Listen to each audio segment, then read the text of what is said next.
नमस्कार and welcome you all to career 247। मैं हूं प्रशांत धवन। नाउ यहाँ पर आप देख पाओगे भारत के लोकसभा के स्पीकर ओम बिरला, और यहाँ पे है वोलोदिन। वोलोदिन देखिए, रशिया में जो इनका लोअर हाउस है, जो रशिया का लोकसभा है, उसको ये लोग कहते हैं डूमा, उसके स्पीकर हैं वोलोदिन। वोलोदिन और पुतिन दोनों बहुत ही ज्यादा करीबी हैं। रशियन पॉलिटिक्स में एक दूसरे का काफी समर्थन करते आए हैं लंबे समय से, और काफी बार इनको व्लादिमीर पुतिन का main ally in the parliament कहा जाता है।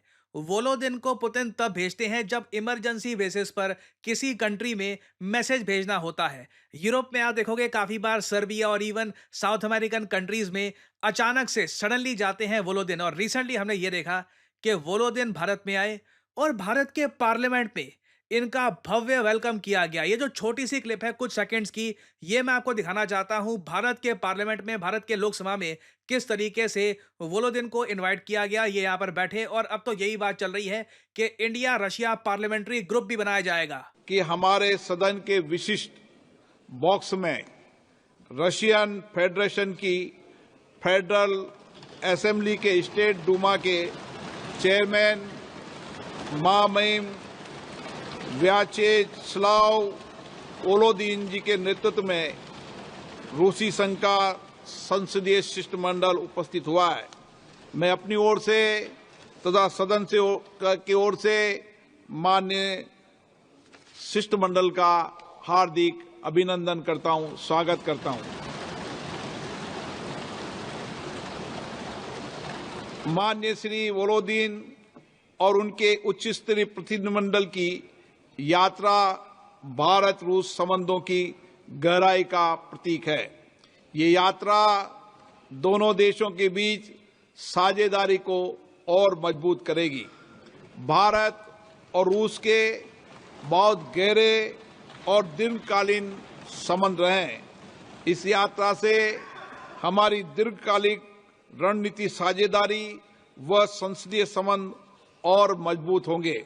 नाउ आप में से कुछ लोग अगर यहाँ पे ग्रेविटी नहीं समझ पा रहे, इंपॉर्टेंस नहीं समझ पा रहे इस विजिट की, कि वोलोदिन भारत के पार्लियामेंट में एक इतने बड़े डेलीगेशन के साथ यहाँ पर मीटिंग्स कर रहे हैं। इंडिया के प्रेसिडेंट से ये मिले हैं, वाइस प्रेसिडेंट से ये मिले हैं, बहुत सारी मीटिंग्स हुई हैं। यहाँ पे आपको समझना होगा ये जो विजिट है ना, बहुत ज़्यादा इंपॉर्टेंट है। और वोलोदिन ऑलमोस्ट आप मान लीजिए व्लादिमीर पुतिन के इतने बड़े सपोर्टर हैं कि कई बार ये यूरोप को न्यूक्लियर वॉर की धमकी दे चुके हैं। मैं तो खैर बहुत डीपली ट्रैक करता हूं इन सब लोगों को, और यहाँ पे आप देख पाओगे 5 दिन पहले की ही न्यूज़ है।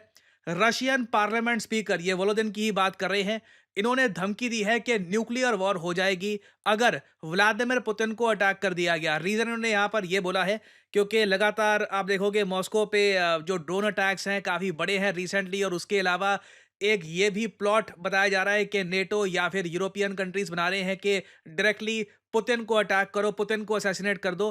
तो इन्होंने, वोलोदिन ने कैटेगोरिकली ये कह दिया था कि पुतिन पे अगर अटैक भी हुआ ना, मरने की तो बात दूर की, कह रहे हैं कि पुतिन अगर मर गए, अगर पुतिन पे डायरेक्ट अटैक भी हुआ तो इसको रशिया एक न्यूक्लियर वॉर की स्टार्ट मानेगा। और वोलोदिन के बारे में पिछले कई सालों से जब भी मैंने वेस्टर्न मीडिया में, यूरोपियन मीडिया में पढ़ा है, तो इसके बारे में एक सेंटेंस ये लोग यूज करते हैं, डिवोटेड टू पुतिन। पुतिन के आप कह लीजिए पूरे सुप्रीम एलाई। नाउ अब मैंने आपको इंपॉर्टेंस बता दी कि इस आदमी की इंपॉर्टेंस क्या है। अब सडनली भारत में ये आए हैं, और इन्होंने रशिया से निकलने से पहले ना टेलीग्राम पे, जहाँ पे इनका एक ग्रुप है, यहाँ पे नोटिफिकेशन ये लोग डालते रहते हैं कि अब ये कहाँ जाएंगे, क्या करेंगे। वहां पे इन्होंने कैटेगोरिकली ये कहा था कि मैं इंडिया जा रहा हूं इंपॉर्टेंट नेगोशिएशंस के लिए। ये कोई आम विजिट नहीं है कि ठीक है पार्लियामेंट उनका देख कर आ गए, कुछ पार्लियामेंट्री प्रोसीजर्स हैं, कुछ आपस में हमने बातें डिस्कस करी। इंपॉर्टेंट नेगोशिएशंस के लिए जा रहे हैं भारत में। और इन्होंने आगे ये भी ऐड किया, टेलीग्राम पे लिखी थी ये बात, इंडिया एक स्ट्रेटेजिक पार्टनर है, we have long standing relations of trust and mutual beneficial cooperation with it, it is necessary to develop contacts in all areas. और इन्होंने देखिए यहाँ पे आके, इंडिया में आकर कई इश्यूज पर बातचीत करी है, जैसे कि for example in the future Bharat और रशिया के बीच में जो SU-57 की डील हो सकती है। रशिया कॉन्स्टेंटली पिच कर रहा है इंडिया को कि आप F-35 फाइटर जेट ना परचेज करें, आप रशियन मेड SU-57 परचेज करें। साथ ही साथ देखो, रशिया ने बताया जा रहा है इंडिया को एक बहुत बड़ा ऑफर दिया है कि स्मॉल मॉड्यूलर रिएक्टर, इसको लेकर बजट में आपने एक आउटले बना दिया है 20,000 करोड़ का। हम आपको स्मॉल मॉड्यूलर रिएक्टर की टेक्नोलॉजी देंगे। आपने रिसेंटली बजट में देखा होगा, निर्मला सीतारमन जी ने ना एक लाइन बोली है स्मॉल मॉड्यूलर रिएक्टर की। ये जो छोटी सी वीडियो है ये मैं आपको दिखाता हूँ। उसके बाद बहुत ज़्यादा सरल भाषा में आपको बताऊंगा कि ये स्मॉल मॉड्यूलर रिएक्टर है क्या और रशिया इसकी टेक्नोलॉजी ट्रांसफर भारत को क्यों ऑफर कर रहा है। A nuclear energy mission for research and development of small modular reactors with an outlay of 20,000 crore will be set up. At least 5 indigenously developed small modular reactors will be operationalized by 2033. ना यहाँ पे निर्मला जी ने एक बहुत बड़ी बात बोली थी ड्यूरिंग बजट। इन्होंने ये कहा कि 2030 तक भारत खुद इंडिजिनस टेक्नोलॉजी आप कह लीजिए या फिर इंडिजिनसली भारत में ही हम 5 एसएमआर बनाएंगे। एसएमआर मतलब कि स्मॉल मॉड्यूलर रिएक्टर। ये क्या होता है? देखिए, न्यूक्लियर जो एक रिएक्टर है, न्यूक्लियर प्लांट आप कह लीजिए, 3 टाइप के होते हैं, 3 साइजेस में आते हैं। एक तो लार्ज कन्वेंशनल न्यूक्लियर रिएक्टर जो आपको 700 प्लस मेगावाट की इलेक्ट्रिसिटी प्रोवाइड करके दे देगा। ये आप यूज़ कर सकते हैं एक शहर को पावर पहुंचाने के लिए।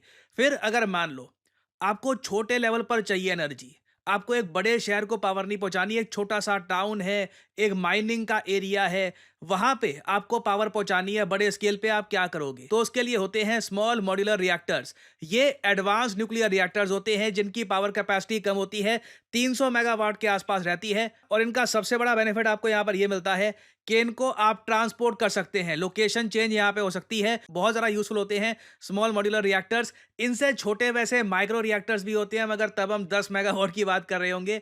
ये बहुत ज़्यादा स्पेसिफिक पर्पस के लिए होते हैं। बट इंडिया को स्मॉल मॉड्यूलर रिएक्टर्स चाहिए, एडवांटेजेस इसके बहुत सारे हैं और इसके लिए 20,000 करोड़ रुपए भारत खर्चने को तैयार है। 1 फरवरी को ये अनाउंसमेंट हुई। आई एम श्योर रशिया ने इमीडिएटली सुना होगा, ये कान खड़े हो गए होंगे वहां पर।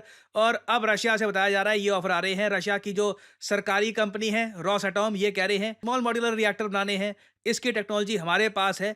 20,000 करोड़ रुपए का आपका आउटले है, हम टेक्नोलॉजी ट्रांसफर के लिए रेडी हैं, बातचीत करते हैं। और अगेन मैं यहाँ पर ये नहीं कह सकता ये ऑफर अच्छा है खराब है, क्योंकि इसके डिटेल मुझे पता नहीं कि टेक्नोलॉजी किस लेवल पे ऑफर कर रहे हैं, इससे भारत को कितनी ज़्यादा फ्रीडम मिलेगी कि कल को हम अनलिमिटेड मान लीजिए बहुत सारे एसएमआर बनाना चाहते हैं, क्या हम वो बना सकते हैं, नहीं बना सकते। सेफ्टी का क्या यहाँ पे इशू रहेगा, क्योंकि जब आप न्यूक्लियर रिएक्टर को ट्रांसपोर्ट करते हैं तो सेफ्टी हमेशा एक बहुत ही बड़ा क्वेश्चन मार्क यहाँ पर रेस करती है। और इंडिया बहुत ही जल्द न्यूक्लियर एनर्जी से रिलेटेड जो लायबिलिटी लॉज हैं उसमें भी चेंजेस करने वाला है। तो again this will be interesting to see कि इंडिया स्मॉल मॉड्यूलर रिएक्टर के मामले में किस तरफ जाएगा, क्योंकि अगेन ऐसा नहीं है कि भारत को सिर्फ रशिया से ही ये ऑफर आ रहा है। यूएस इंडिया को ऑफर ऐसा दे चुका है, फ्रांस इंडिया को ऐसा ऑफर दे चुका है। तो हमको चूज करना होगा which one will be the best. Obviously Putin ये चाहते हैं कि रशिया की तरफ इंडिया का ये ऑफर जाए, इंडिया रशिया के साथ मिलकर एसएमआर में काम करे और इससे ऑब्वियसली रशिया को लॉन्ग टर्म में बहुत सारा पैसा मिल सकता है, बहुत सारा बिजनेस मिल सकता है। इसलिए वोलोदिन भारत में आ चुके हैं और ये काफ़ी अच्छी बातें कर रहे हैं भारत के बारे में कि देखिए इंडिया हमारा पुराना फ्रेंड है, हम दोनों कंट्रीज मिलकर बहुत कुछ अकॉम्प्लिश कर सकते हैं, क्यों ना हम दोनों मिलकर India Russia parliamentary friendship group भी बना दे। ये बात भी रिसेंटली वोलोदिन ने कही है कि द्रुजबा दोस्ती पार्टनरशिप जो है इंडिया रशिया की, इसको हम और एक्सपैंड भी कर सकते हैं। तो 2025 की स्टार्टिंग में आप देखोगे कि व्लादिमीर पुतिन भारत में आएंगे। यहाँ पे आप देख पाओगे इससे रिलेटेड आर्टिकल्स दिसंबर में ही पब्लिश होने स्टार्ट हो गए थे कि president Vladimir Putin to visit India in early 2025। ये बात क्रेमलिन ने कंफर्म कर दी है।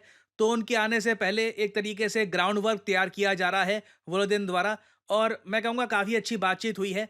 और अगर आप यहाँ पर ये सोच रहे हैं कि क्या पुतिन ट्रंप को लेकर चिंतित हैं, उनको चिंता है कि ट्रंप क्या कर देंगे, नहीं, उल्टा पुतिन बहुत खुश हैं। रिसेंटली पुतिन ने यह तक कह दिया था कि फॉरेन लीडर्स ट्रंप के सामने झुकेंगे। यहाँ पे आप देख पाओगे पुतिन ने रिसेंटली ये बात बोली थी कि European leaders, primarily European politicians, ये बिल्कुल ट्रंप के सामने झुक जाएंगे और बिल्कुल जैसे एक डॉगी काम करता है वैसे ट्रंप के सामने ये बिल्कुल दे विल वैग देयर टेल्स। और पुतिन काफ़ी खुश हैं ट्रंप को लेकर। ट्रंप के जो भी ये टैरिफ वॉर वगैरह चल रही है उससे पुतिन को इतनी कोई प्रॉब्लम है नहीं। पुतिन के अपने टारगेट हैं, ये इंडिया में जो SU-57 की डील है उसके अलावा जो स्मॉल मॉड्यूलर रिएक्टर्स की डील और वेरियस और तरीके से रशिया इंडिया के साथ जो कोलैबोरेशन कर सकता है, फॉर एग्जांपल इवन इंडोनेशिया को ब्रह्मोस मिसाइल बेचना, इस सब को लेकर पुतिन ज़्यादा इंटरेस्टेड होंगे। तो आने वाले समय में देखिए इंडिया रशिया रिलेशंस काफ़ी न्यूज़ में रहने वाले हैं। जब व्लादिमीर पुतिन भारत पे आएंगे और डेवलपमेंट्स होंगी तो मैं आपके लिए अपडेटेड वीडियोस बाद में लाता रहूंगा। और फाइनली यहाँ पे आप लोगों से एक सवाल पूछूंगा कि किस देश के राजा ने रिसेंटली इंडिया को विजिट किया था इकोनॉमिक कल्चरल रिलेशंस को इम्प्रूव करने में। रिसेंटली ही आए हैं भारत में, लखनऊ में इन्होंने करियर एंट्री और योगी आदित्यनाथ जी ने इनका वेलकम किया है। बताइए किस कंट्री के राजा भारत में आए हैं। ये हैं यहाँ पे आपकी ऑप्शंस, नेपाल, श्रीलंका, जापान या भूटान। कमेंट सेक्शन में करिए उत्तर। जो लोग देंगे सही आंसर उनकी कमेंट को मैं दे दूंगा हार्ट, ताकि बाकी लोग समझ पाएं कि सही उत्तर क्या है।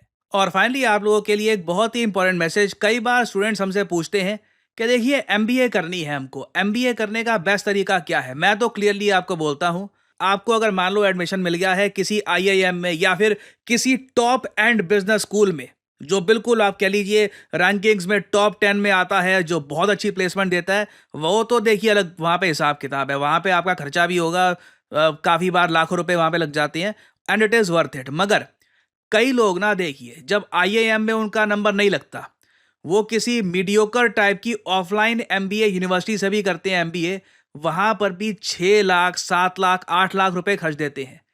मैं यहाँ पे आपको कहूँगा देखिए आज के समय ऑनलाइन एमबीए को भी उतनी ही इंपॉर्टेंस दी जाती है जितनी ऑफलाइन एमबीए को दी जाती है। दोनों यूजीसी अप्रूव्ड होती है।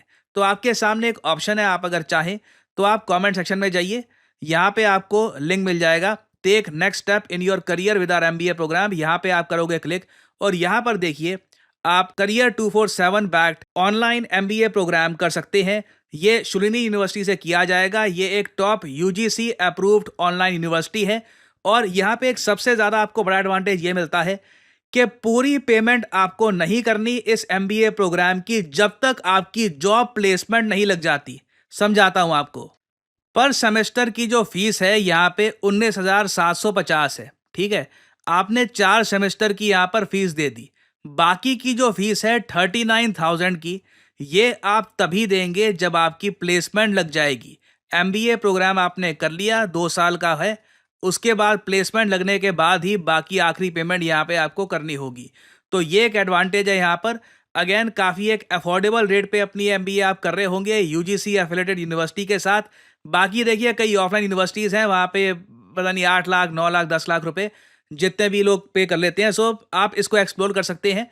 यहाँ पर अपना नाम डालिए, ईमेल डालिए, नंबर डालिए। यहाँ पर करियर 247 की तरफ से जो कंसल्टेंट्स हैं ये आपसे बात करेंगे और आप एक्सप्लोर कर सकते हैं यहाँ पर कि किस तरीके से ये आपके करियर को हेल्प करेगा। So if you are interested go ahead here. और इसी नोट के साथ ये है वीडियो का अंत। Thank you for listening and I always say may the gods watch over you.